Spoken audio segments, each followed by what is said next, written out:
Clean energy transition এবং electricity গভর্নেন্সের উপর শনিবার ধলেশ্বর এলাকায় এক ক্যাপাসিটি বিল্ডিং কর্মশালা অনুষ্ঠিত হয়।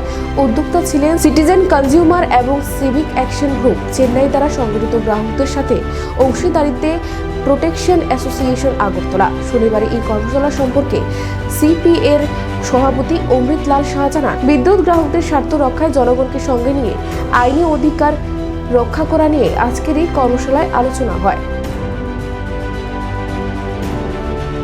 আজকে সারা ভারতবর্ষে একটা প্রোগ্রাম হচ্ছে 1 বছর ব্যাপী, সেটা হচ্ছে clean energy transition and electricity governance এই বিষয়ের উপর। ত্রিপুরাতে সেটা 9 মার্চ উদ্বোধন হয়, লঞ্চিং হয়, যেটা নাকি ত্রিপুরা ইলেকট্রিসিটি রেগুলেটরি কমিশনের চেয়ারম্যান ডি রাধাকৃষ্ণ যেটা উদ্বোধন করেছিলেন, এবং সেটারই অংশ হিসেবে আজকে একটা ক্যাপাসিটি বিল্ডিং ওয়ার্কশপ হচ্ছে।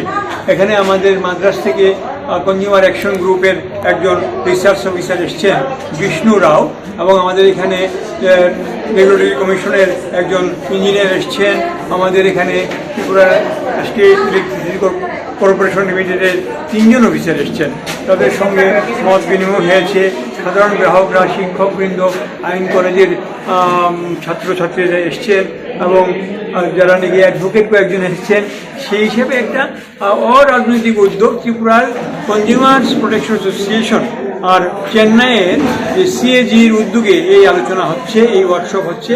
এবং শেষ পর্যন্ত আপনাদের মাধ্যমে আমি জানাতে চাই যে আমাদের এখনো ডেট হয়নি, একটা শেষ অনুষ্ঠান হবে একটা মিডিয়া ওয়ার্কশপ এই বিষয়ের উপর। আপনাদের সবার সহযোগিতা আমরা চাইব।